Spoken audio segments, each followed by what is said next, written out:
नमस्कार फ्रेंड्स, आपका स्वागत है मेरे इस नए वीडियो में। फ्रेंड्स, फिलहाल एनवीएस में वैकेंसीज निकली हुई हैं जेएसए की पोस्ट के लिए। कुल 622 पदों पर आवेदन मांगे गए हैं। 10 फरवरी 2022 इसकी लास्ट डेट है। तो फ्रेंड्स, उसके लिए मैं ये कंप्यूटर का पार्ट आपको कंप्लीट करवा रहा हूँ इस वीडियो में। इस पोस्ट को पहले बोला जाता था एलडीसी, अब इसको जूनियर सेक्रेटेरिएट असिस्टेंट बोला जाता है। इसको पहले इसको लोअर डिवीजन क्लर्क बोला जाता था। तो इसका जो एग्ज़ाम हुआ था 16 सितंबर 2019 को, पिछला जो वैकेंसीज थी उनमें जो क्वेश्चंस पूछे गए थे कंप्यूटर के, वो सभी के सभी इस वीडियो में कवर किए हैं। तीनों शिफ्ट के क्वेश्चंस कवर किए हैं मैंने, कुल 60 क्वेश्चंस के आसपास। तो फ्रेंड्स, जो ओरिजिनल पीडीएफ है उसमें आपको ऑप्शंस देख के हल करने की आज़ादी नहीं मिलेगी, क्योंकि ऑप्शंस पहले से ही टिक किए हुए हैं आंसर्स उसमें। तो फ्रेंड्स, यहाँ मैंने लिख के आपको इसमें अवेलेबल करवाए हैं, तो आप प्रैक्टिस भी कर सकते हैं। पहला क्वेश्चन देख लेते हैं।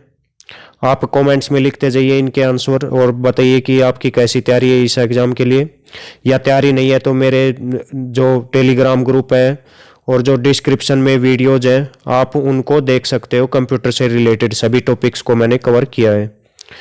तो इसमें निम्न में से कौन सा कीबोर्ड शॉर्टकट आपको एमएस वर्ड डॉक्यूमेंट में हाइपरलिंक डालने में मदद करेगा? एमएस वर्ड हो, चाहे एमएस एक्सेल हो, चाहे एमएस पावर पॉइंट हो, हाइपरलिंक डालने के लिए एक ही शॉर्टकट काम करता है। वो शॉर्टकट क्या है? Ctrl+K। ये इसका सही आंसर रहेगा, ऑप्शन सी। और जो हाइपरलिंक के लिए काफ़ी आपको डाउटफुल रहता होगा कि हाइपरलिंक के लिए तो एच होना चाहिए, लेकिन एच जो शॉर्टकट है कंट्रोल के साथ एच, वो रिप्लेस करने के लिए find and replace dialog box open करने के लिए वो शॉर्टकट यूज किया जाता है। तो फ्रेंड्स, Ctrl+ यदि आप F दबाएंगे तो भी वो Ctrl+H वाला ही काम होगा, और Ctrl+G आप जब दबाएंगे तो भी यही Ctrl+H और Ctrl+F वाला ही काम होगा। तो तीन जो शॉर्टकट हैं एक ही काम आती हैं, मेनली एक ही डायलॉग बॉक्स को ओपन करती हैं, फाइंड एंड रिप्लेस वाला। उसमें साथ गो टू का भी ऑप्शन रहता है। सेकंड क्वेश्चन, निम्न एमएस एक्सेल सूत्र का आउटपुट क्या होगा? तो हर एक एमएस एक्सेल सूत्र से पहले बराबर का निशान लगता है।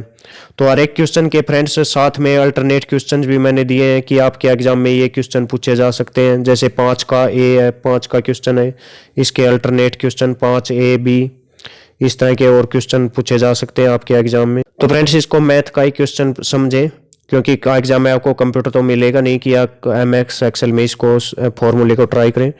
तो एवरेज आपको निकालनी है। तो एवरेज के लिए चारों को जोड़ दीजिए, और ये कितने डिजिट्स हैं? 4 हैं, तो इनके बटे में 4 कर दीजिए। चारों का जोड़ 12 आएगा, 12 को 4 से भाग देंगे तो 3 आंसर आ जाएगा। तो इनका एवरेज क्या निकल के आएगा? जब भी आप ये फार्मूला डालेंगे और ये डिजिट्स डालेंगे उसमें एमएस एक्सेल में, तो क्या निकल के आएगा? 3 आंसर निकल के आएगा। तो ऑप्शन ए इसमें सही है। नेक्स्ट थर्ड क्वेश्चन, मेमोरी के संबंध में CDR शब्द का पूरा नाम क्या है? तो मेमोरी से रिलेटेड CDR ये एक ऑप्टिकल मेमोरी है, ये ध्यान रखें फ्रेंड्स। ऑप्टिकल मेमोरी है CD, और ये लेजर किरणों पर आधारित है, लेजर किरणों पर कार्य करती है। तो ये 2 क्वेश्चन और एक्स्ट्रा आपको बता दिए हैं। तो इसकी फुल फॉर्म क्या होती है? इसकी फुल फॉर्म है कॉम्पैक्ट डिस्क रिकॉर्डेबल, ये इसकी फुल फॉर्म है। और इसके आगे यदि W लिख दिया जाए, CDRW, ये भी एग्जाम्स में बार बार पूछा जाता है। CDRW की फुल फॉर्म क्या होगी? तो उसकी फुल फॉर्म है कॉम्पैक्ट डिस्क रीराइटेबल। ऐसी CD जिस पे को दोबारा उसको मिटा के उसमें दोबारा लिखा जा सके, उसके डाटा को चेंज किया जा सके, वो CD होगी कॉम्पैक्ट डिस्क रीराइटेबल होगी, CDRW वो होगी। तो ऑप्शन बी इसका करेक्ट था। नेक्स्ट है, ये फ्रेंड्स हर एक शिफ्ट में ये क्वेश्चन पूछा गया है इस तरह से। मानक क्वार्टी कीबोर्ड पर Q कुंजी के ठीक नीचे निम्न में से कौन सी कुंजी स्थित होती है? तो Q कुंजी के ठीक नीचे कौन सी कुंजी रहती है। और जो आजकल हम क्वार्टी कीबोर्ड यूज करते हैं, और ये नाम इसको कैसे दिया गया है, उसके शुरुआत के जो 6 अल्फ़ाबेट्स हैं उन्हीं को जोड़ के एक क्वार्टी कीबोर्ड ये नाम बनाया गया है इसका। तो क्यू के ठीक नीचे रहती है फ्रेंड्स ए। जो टाइपिंग करते हैं उनको तो काफ़ी याद हो रखी होगी। सबसे पहली की यही होती है, टाइपिंग सीखते हैं तो सबसे पहले यही की दबानी सीखते हैं। ये है ए, क्यू के ठीक नीचे रहती है ये, क्यू इसके ऊपर रहता है। ऑप्शन ए इसका करेक्ट है। नेक्स्ट, MS एक्सेल में खाली स्थान वर्कबुक का नाम प्रदर्शित करता है। तो जो वर्कबुक है उसका नाम, वर्कबुक क्या होती है MS एक्सेल में? वर्कबुक होती है वर्कशीटों का संग्रह। वर्कशीट, एक या एक से ज़्यादा वर्कशीटों के समूह को क्या बोलते हैं? वर्कबुक बोलते हैं। इसी तरह MS वर्ड में क्या होता है? डॉक्यूमेंट होता है। डॉक्यूमेंट पेजेस का समूह होता है। और इसी तरह से MS पावर पॉइंट में स्लाइड्स के समूह को बोलते हैं प्रेजेंटेशन। स्लाइड्स को जोड़कर, एक स्लाइड को मिलाकर एक प्रेजेंटेशन तैयार होती है MS पावर पॉइंट में। तो इसका नाम प्रदर्शित होता है, वर्कबुक का नाम प्रदर्शित कौन सी करती है? Title bar. ऑप्शन बी 5 का करेक्ट रहेगा। टाइटल बार इसका सही है। टाइटल बार पर लिखा हुआ होता है वर्कबुक 1। वर्कबुक 1 लिखा हुआ होता है ऊपरी पर। एक्सेल में इसी तरह के दूसरे क्वेश्चन, एक्सेल में एक्टिव सेल का नाम व पता कहाँ पर दर्शाया जाता है? जो सक्रिय सेल होती है, एक्टिव सेल, सक्रिय सेल बोलेंगे हिंदी में इसको, उसमें एक्सेल का उसका नाम, एड्रेस कहाँ पर लिखा होता है? नेम बॉक्स में। ये क्वेश्चन काफ़ी बार पूछा जाता रहा है। नेम बॉक्स में लिखा होता है। और MS एक्सेल में एक्टिव सेल का कंटेंट वो कौन सी जगह पर लिखा होता है? वो लिखा होता है फॉर्मूला बार पर। नेम बॉक्स में उसका एड्रेस लिखा होता है, और उसमें जो भी आप लिखते हो फॉर्मूला वगैरह बराबर लगा के, एवरेज वगैरह, वो कहाँ पर लिखा आएगा? फॉर्मूला बार में। नेक्स्ट है, निम्न में से कौन सा एक मल्टी प्रोग्रामिंग ऑपरेटिंग सिस्टम नहीं है? कौन सा एक मल्टी प्रोग्रामिंग ऑपरेटिंग सिस्टम नहीं है? चारों में से ऑपरेटिंग सिस्टम के नाम याद होने चाहिए आपको। कौन कौन से हैं? विंडोज जो सबसे ज़्यादा माइक्रोसॉफ्ट द्वारा विकसित किया गया है, सबसे ज़्यादा यूज होता है, वो क्या है? एक ऑपरेटिंग सिस्टम है। इसी प्रकार एंड्रॉयड भी एक ऑपरेटिंग सिस्टम है। iOS भी एप्पल का एक ऑपरेटिंग सिस्टम है। iOS की फुल फॉर्म होती है आईफोन ऑपरेटिंग सिस्टम। इसी तरह यूनिक्स भी, लाइनक्स भी, ये सभी के सभी क्या है? ऑपरेटिंग सिस्टम है। तो फ्रेंड्स, इस क्वेश्चन को एक तरह से और भी पूछा जा सकता है। कमेंट्स में जवाब दीजिए जल्दी से। 4 ऑप्शंस में से चुनकर कौन सा बहुकार्यन यानी मल्टीटास्किंग ऑपरेटिंग सिस्टम नहीं है? 4 ऑप्शंस में से कौन सा एक मल्टीटास्किंग ऑपरेटिंग सिस्टम, या इस लैंग्वेज में भी इसको पूछा जा सकता है, मल्टी प्रोग्रामिंग ऑपरेटिंग सिस्टम नहीं है? तो वो उसका आंसर क्या होगा? MS-DOS। ऑप्शन बी इसका करेक्ट रहेगा। माइक्रोसॉफ्ट डिस्क ऑपरेटिंग सिस्टम, ये इसकी फुल फॉर्म है। ऑप्शन बी इसका करेक्ट रहेगा। कौन सा बहुकार्यन मल्टीटास्किंग ऑपरेटिंग सिस्टम नहीं है? तो कौन सा नहीं है? तो उसमें भी यही आंसर था MS-DOS, Microsoft disk operating system. Linux, Unix, Windows 7, Windows, ये सभी की सभी मल्टीटास्किंग है। नेक्स्ट क्वेश्चन, निम्न में से कौन सा MS वर्ड 2016 में होम टैब के तहत क्लिपबोर्ड कमांड समूह से संबंधित नहीं है? तो क्लिपबोर्ड क्या करता है? शॉर्ट टर्म मेमोरी का काम करता है। जैसे ही आप कट या कॉपी करते हो तो उसको सेव कर लेता है क्लिपबोर्ड में। वो पेस्ट होने से पहले क्लिपबोर्ड में सेव मिलेगी आपको। जब भी आप क्लिपबोर्ड पर क्लिक करोगे तो आपको मिल जाएगा कि इस पे क्या कॉपी किया हुआ, कौन सा वर्ड सेव है, कौन सी लाइन सेव है। तो उसमें कौन सा ऑप्शन नहीं मिलता? फॉर्मेट पेंटर, या फिर फॉन्ट साइज, कट कॉपी और पेस्ट। तो ये तीनों ऑप्शन मिलते हैं फॉर्मेट पेंटर, कट कॉपी और पेस्ट के। फॉन्ट साइज का ऑप्शन उसमें नहीं होता। फ़ॉन्ट साइज का ऑप्शन अलग से मिलता है। फ़ॉन्ट साइज MS वर्ड में 8 से 72 के बीच में बाय डिफ़ॉल्ट मिलती है आपको। फ़ॉन्ट साइज होती है 8 से 72 के बीच में MS वर्ड में मिलती है। और क्लिपबोर्ड के संबंध में, क्लिपबोर्ड कब मेमोरी डिवाइस की तरह काम करता है? एक तरह से शॉर्ट टर्म मेमोरी डिवाइस की तरह ही काम करता है क्लिपबोर्ड। ये क्या करता है, जब भी आप कट और कॉपी करते हैं तो पेस्ट करने से पहले उस डाटा को क्लिपबोर्ड ही सेव रखता है और पेस्ट करने के बाद वो सेव करने का उसका काम, यानी मेमोरी डिवाइस का उसका काम खत्म हो जाता है पेस्ट करने के बाद। नेक्स्ट क्वेश्चन है, निम्न में से किस में कंप्यूटर के सभी अंकगणितीय और तर्क संचालन करने वाली हार्डवेयर इकाई पाई जाती है? तो किस में पाई जाती है अंकगणितीय और तर्क संचालन? इसको इंग्लिश में क्या लिखेंगे? ALU, arithmetic and logic unit. ये कौन सी होती है? ALU। ये किस में पाई जाती है? CPU में पाई जाती है ये फ्रेंड्स, सेंट्रल प्रोसेसिंग यूनिट में। और इसी कारण इसको कंप्यूटर का दिमाग भी बोलते हैं। सेंट्रल प्रोसेसिंग यूनिट को माइंड ऑफ कंप्यूटर, कंप्यूटर का बहुत ही मेन पार्ट है ये CPU। नेक्स्ट, ALU की फुल फॉर्म क्या होती है? Arithmetic logic unit. ये ALU की फुल फॉर्म। सभी गणना संबंधी कार्य, अंकगणित संबंधी कार्य कौन से भाग करता है कंप्यूटर का? ALU, arithmetical logic unit.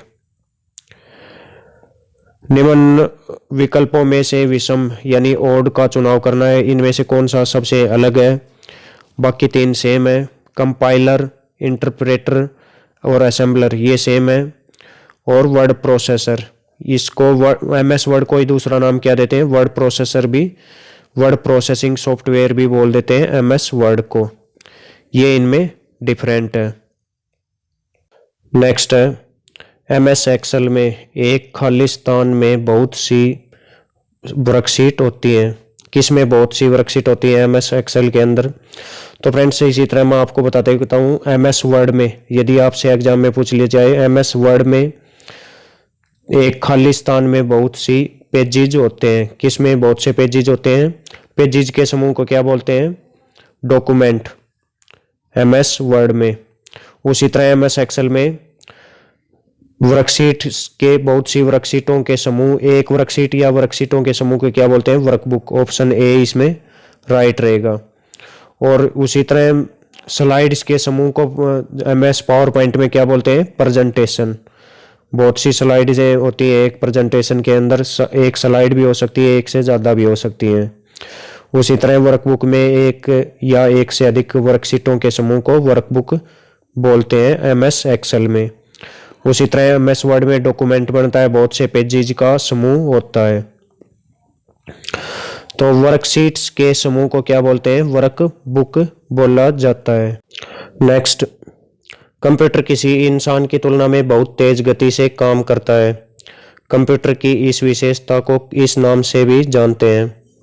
तो क्या कहलाता है? किसी इंसान की तुलना में बहुत तेज गति से काम करता है तो उसे इसकी क्या क्वालिटी बोलते हैं? उसकी की दक्षता। ये कंप्यूटर की एफिशिएंसी है। कंप्यूटर की एफिशिएंसी इसको बोला जाएगा। और उसको डिलीजेंस कब बोला जाएगा? बहुआयामी कब बोला जाएगा? ये भी क्वेश्चन आपसे पूछे जा सकते हैं एग्जाम में। कंप्यूटर की बहुआयामी प्रतिभा से तात्पर्य है, बहुआयामी यानी वर्सेलिटी, यानी एक साथ बहुत से काम करने की क्षमता होना। ये होती है बहुआयामी प्रतिभा कंप्यूटर की। और उसकी डिलीजेंस यानी कर्मठ और परिश्रमी उसको कब बोला जाएगा? अध्यवसाय कब बोला जाएगा उसको? बिना थके निरस्ता से घंटों तक काम करने की क्षमता, यानी कर्मठ बन के वो घंटों, कई घंटों तक काम कर सकता है। इंसान की तरह नहीं है, वो बोर हो जाएगा, बोर नहीं होता। तो ये क्वालिटी क्या कहलाती है? उसकी डिलीजेंस। इंग्लिश में भी लिखा आ सकता है, ये डिलीजेंस कहलाती है या एफिशिएंसी कहलाती है ये क्वालिटी, या एक्यूरेसी कहलाती है, या वर्सेलिटी कहलाती है। तो ये इसका सही जवाब रहेगा। Next question, MS power point presentation में किए गए परिवर्तनों को एक अलग नाम से उसी स्थान पर या किसी अन्य स्थान पर सेव करने के लिए निम्न में से किस विकल्प का उपयोग किया जाएगा। तो फ्रेंड्स सिंपल सा क्वेश्चन है, बहुत बड़ा करके आपसे पूछ लिया गया है कि आपने कुछ चेंज किया है एमएस पावर पॉइंट की प्रेजेंटेशन में और फिर उसको सेव करना चाहते हो, तो कौन से ऑप्शन का उपयोग करके आप उसको सेव करोगे। 4 ऑप्शंस आपको दिए गए हैं। ये क्वेश्चन इसी तरह से भी पूछा जा सकता है कि एमएस वर्ड में डॉक्यूमेंट में आपने कुछ चेंज किए हैं, कोई लेटर है उसमें कुछ बदलाव किया है, सही किया है कुछ, और फिर उसको सेव आप करना चाहते हो उस स्थान पर या किसी अन्य स्थान पर उसको सेव करना चाहते हो, तो उसके लिए कौन से ऑप्शन का प्रयोग करोगे। इसी तरह एमएस एक्सेल के कॉन्टेक्स्ट में भी पूछा जा सकता है। एमएस एक्सेल की वर्कबुक में आपने कुछ चेंजेज किए हैं, उस चेंजेज करने के बाद आप उसको सेव करना चाहते हो, तो सेव करने के लिए आप किस ऑप्शन का प्रयोग करेंगे। तो वहाँ पर आप किस ऑप्शन का प्रयोग करेंगे, आंसर दीजिए फ्रेंड्स। सेव एज ऑप्शन का प्रयोग करेंगे। सेव एज डायलॉग बॉक्स खुला हुआ आएगा, वहाँ पर उसको अलग नाम देना चाहते हैं तो अलग नाम भी दे सकते हैं और उसको सेव कर देंगे आप। और ये क्वेश्चन और एग्जाम्स में भी पूछा गया है, यूबीआई और आईबीपीएस क्लर्क 2011 के एग्जाम में, कि मौजूदा डॉक्यूमेंट को बिन नाम से सेव करना हो तो क्या करना होगा आपको। तो कौन सा ऑप्शन यूज करेंगे, सेव एज कमांड का प्रयोग करेंगे। तो मौजूदा डॉक्यूमेंट को आप बिन नाम से, ये किसके कॉन्टेस्ट में पूछ रहा है आपसे, एमएस वर्ड के कॉन्टेस्ट में, तो बिन नाम से सेव आप कर पाएंगे उसको। नेक्स्ट, निम्न में से कौन सा कीबोर्ड शॉर्टकट आपको एमएस पावर पॉइंट में एक नई प्रेजेंटेशन बनाने में मदद करेगा। तो कौन सा कीबोर्ड शॉर्टकट आप यूज करेंगे नई प्रेजेंटेशन को खोलने के लिए, नई ब्लैंक प्रेजेंटेशन खोलने के लिए, Ctrl+M का Alt+M या फिर Ctrl+N या फिर Alt+N। तो नई ब्लैंक प्रेजेंटेशन खोलने के लिए ऑप्शन में से जवाब दीजिए फ्रेंड्स जल्दी से कमेंट्स में। ऑप्शन सी इसका करेक्ट रहेगा, Ctrl+N आप दबाएंगे। नई ब्लैंक स्लाइड्स के साथ नई ब्लैंक प्रेजेंटेशन आपके लिए ओपन हो जाएगी। और ये क्वेश्चन इसी से मिलते जुलते ही क्वेश्चन है जो पहले एग्जाम्स में पूछे गए हैं, ये आपके आगामी एग्जाम्स में पूछे जा सकते हैं। नई ब्लैंक प्रेजेंटेशन बनाने की शॉर्टकट कुंजी क्या है। नई ब्लैंक प्रेजेंटेशन आपको बनानी है तो उसके लिए शॉर्टकट कुंजी क्या है। ये ऊपर वाले क्वेश्चन का ही दूसरा रूप है, ऊपर वाले क्वेश्चन को छोटा करके पूछ लिया गया है। तो Ctrl+N आप दबाएंगे नई ब्लैंक प्रेजेंटेशन बनाने के लिए। नेक्स्ट, करंट प्रेजेंटेशन में नई स्लाइड जोड़ने के लिए कौन सी शॉर्टकट यूज करेंगे। वर्तमान में प्रेजेंटेशन है उसमें और स्लाइड आप जोड़ना चाहते हो, तो बहुत ही इंपॉर्टेंट क्वेश्चन है फ्रेंड्स, ये जरूर पूछा जाएगा आपके एग्जाम्स में। नई स्लाइड जोड़ने के लिए कंट्रोल के साथ M दबाएंगे, ऑप्शन बी इसमें करेक्ट रहेगा। नेक्स्ट, एक इसी तरह का एक और क्वेश्चन बन सकता है, किसी स्लाइड को सेलेक्ट करके उसकी डुप्लीकेट स्लाइड बनाने के लिए कौन सी कुंजी का एमएस पावर पॉइंट में आप प्रयोग करेंगे। तो उसकी डुप्लीकेट स्लाइड बनाने के लिए तो पहले बता चुका हूँ, ब्लैंक प्रेजेंटेशन बनाने के लिए Ctrl+N आप दबाएंगे एमएस पावर पॉइंट में, और नई स्लाइड जोड़ने के लिए आप कंट्रोल के साथ M दबाएंगे तो नई स्लाइड जुड़ जाएगी उस प्रेजेंटेशन में। और यदि डुप्लीकेट कॉपी आप उस स्लाइड की बनाना चाहते हैं तो कंट्रोल के साथ D दबाएंगे। तो इस क्वेश्चन का आंसर, सही आंसर क्या रहेगा, ऑप्शन सी, Ctrl+D आप दबाएंगे तब उसकी डुप्लीकेट स्लाइड बन जाएगी। और एमएस पावर पॉइंट का एक्सटेंशन नेम क्या होता है, एमएस पावर पॉइंट की फाइल का यानी प्रेजेंटेशन का .pptx होता है। नेक्स्ट है, निम्न में से कौन सी प्रक्रिया बहुत से उपयोगकर्ताओं को कंप्यूटर सिस्टम का एक साथ इंटरैक्टिव उपयोग इस प्रकार से प्रदान करती है कि सभी उपयोगकर्ताओं को लगता है कि वह सिस्टम का एकमात्र उपयोग करता है। तो फ्रेंड्स, बहुत से उपयोगकर्ता उसको यूज करते हुए रहते हैं, और लेकिन प्रत्येक उपयोगकर्ता को ये लगता है कि वह इस सिस्टम का एकमात्र उपयोग करता है, यानी एकमात्र वही यूज कर रहा है इस सिस्टम को, लेकिन उसको बहुत से यूज कर रहे होते हैं। तो इसके लिए एक शब्द में इस पूरी सभी लाइनों को किसके द्वारा डिफाइन किया जाता है? 4 ऑप्शंस दिए गए हैं। तो टाइम शेयरिंग के द्वारा, इसको बोलते हैं टाइम शेयरिंग। नेक्स्ट, निम्न में से कौन सी मेमोरी डी रैम से तेज होती है लेकिन महंगी होती है? डी रैम से तेज होती है और इससे महंगी भी होती है। तो डी रैम की फुल फॉर्म क्या होती है? Dynamic random access memory. ये रैम का हिस्सा है कि रैम 3 प्रकार की रैम होती हैं। एक तो डी रैम होती है, एक एस रैम होती है और एक एस डी रैम होती है। तो ये डायनेमिक रैम होती है, इसको बार बार रिफ्रेश करने की ज़रूरत पड़ती है, इसलिए ये फास्ट नहीं होती। डायनेमिक रैम को, डायनेमिक का मतलब होता है गतिशील, बार बार रिफ्रेश करने की ज़रूरत पड़ती है। लेकिन एक और रैम है, इसको रिफ्रेश करने की ज़रूरत नहीं पड़ती, ये इसका आंसर है। ये इससे तेज भी होती है, डी रैम से तेज भी होती है और महंगी भी होती है।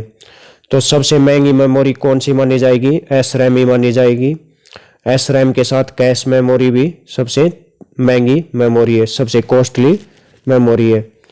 मेनली रैम ही सबसे कॉस्टली मेमोरी मानी जाती है। सबसे महंगी मेमोरी कौन सी है? तो एस रैम और कैश मेमोरी। और सबसे फास्ट मेमोरी कौन सी मानी जाती है? एस रैम से भी फास्ट होती है कैश मेमोरी और कैश से भी फास्ट होती है रजिस्टर। रजिस्टर वो मेमोरी है जो सबसे फास्ट होती है। नेक्स्ट, आकार में, साइज में सबसे अधिक डाटा कौन सी मेमोरी संग्रहित करती है? तो सबसे ज़्यादा डाटा कौन सी मेमोरी में? टीबी में इसमें डाटा संग्रहित होता है। हार्ड डिस्क में, हार्ड डिस्क सबसे ज़्यादा डाटा स्टोर करने की क्षमता रखती है।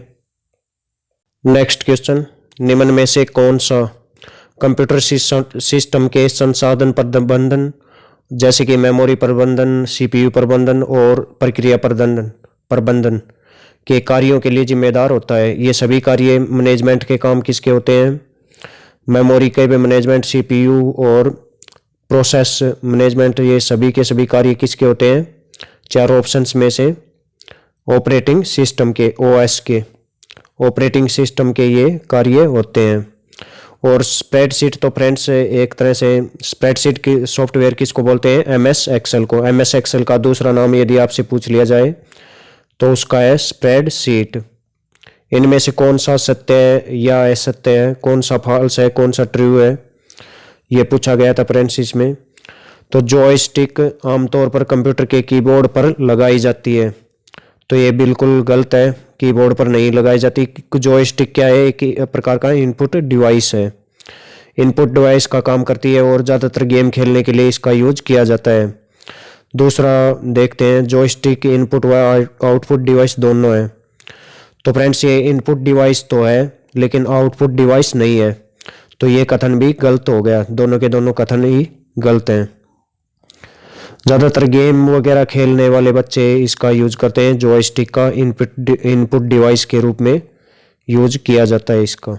नेक्स्ट है, जॉन अपने सभी दोस्तों को निमंत्रण भेजना चाहता है, वह निम्न में से किस एमएस वर्ड फीचर का उपयोग करके दक्षता से निमंत्रण पत्र तैयार कर सकता है? तो फ्रेंड्स किस ऑप्शन का यूज करेगा वो? 4 ऑप्शंस दिए गए हैं। तो ईमेल सेक्शन में आप एंट्री कर सकते हो एमएस वर्ड में। एक ऑप्शन ऐसा होता है जहाँ से आप ईमेल आसानी से भेज सकते हो, एमएस वर्ड में जो भी टाइप किया है उसको ईमेल के ज़रिए अपने दोस्तों को भेज सकते हो। तो फ्रेंड्स वो ऑप्शन है, ऑप्शन बी सही जवाब रहेगा, मेल मर्ज के ज़रिए वो निमंत्रण भेज सकता है। ईमेल की फैसिलिटी प्रोवाइड की जाती है एमएस वर्ड में मेल मर्ज के ज़रिए। FAT16 फाइल सिस्टम में अधिकतम फाइल साइज कितना हो सकता है? तो इसमें अधिकतम फाइल साइज कितना हो सकता है? 4 GB। GB की फुल फॉर्म होगी गीगाबाइट। नेक्स्ट है, निम्न में से MS एक्सेल सूत्र का आउटपुट क्या होगा? तो इस MS एक्सेल का सूत्र लिख रखा है, ये बराबर का निशान, बराबर सीलिंग और 18 और 17, 18 और 7 लिख रखा है। तो फ्रेंड्स हर एक ये ध्यान रखें, हर एक जो MS एक्सेल का फार्मूला होगा वो किस निशान के साथ शुरू होगा? तो वो बराबर के निशान के साथ शुरू होगा। जो भी फार्मूला बराबर के निशान के साथ शुरू नहीं होता हुआ मिले तो उसको गलत मानना, वो MS एक्सेल का फॉर्मूला नहीं है। तो इसको कैसे आप कैलकुलेट करेंगे, बहुत ईजी है।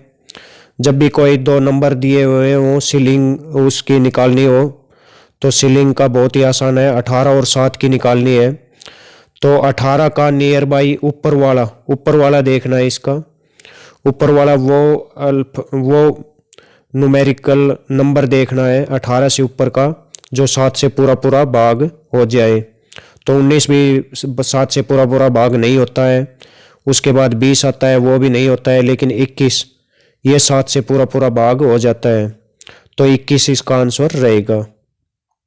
7 से भाग देते हैं तो 3 उत्तर आता है इसका। तो फ्रेंड्स इसी तरह से आपको कर लेना है ये। तो जो भी दो नंबर दिए हो उनकी सीलिंग निकालनी हो, तो जो पहला नंबर है उससे आगे के नंबर से ट्राई कर लेना। जो भी उससे जो अगला जो नंबर दिया गया है उससे भाग देख के पूरा भाग हो जाए, वही आंसर रहेगा सीलिंग में। तो फ्रेंड्स ये आंसर दे रखे हैं आपको PDF में, लास्ट में मिल जाएंगे। जैसे ही आपको टेलीग्राम पे PDF मिले तो लास्ट में आप आंसर चेक कर सकते हो प्रत्येक क्वेश्चन का क्या आंसर है। तो ये सभी के सभी 20 क्वेश्चन का आंसर है। और ये NVS का जो JSA का पेपर होगा, इस बार इसमें 30 क्वेश्चन पूछे जाएंगे। पिछली बार हालांकि 20 क्वेश्चन ही थे कंप्यूटर के, लेकिन इस बार 30 क्वेश्चन होंगे। तो फ्रेंड्स जरूर अच्छी तैयारी करके जाइए। MS पावर पॉइंट को रन कमांड में ओपन करने के लिए पावर PNT आप लिखेंगे। पावर PNT लिख के आप MS रन कमांड में MS पावर पॉइंट को खोज सकते हो।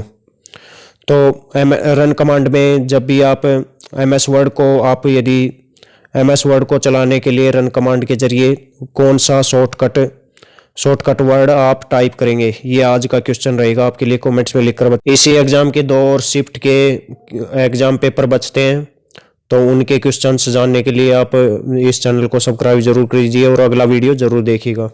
उसमें 2 शिफ्ट और बचती हैं कि NVS के एग्जाम की, वो और कंप्लीट करवाई गई है। तो फ्रेंड्स आपका बहुत बहुत धन्यवाद। डिस्क्रिप्शन में जाके आप सभी वीडियोज़ को देख सकते हो कंप्यूटर से संबंधित टॉपिक वाइज।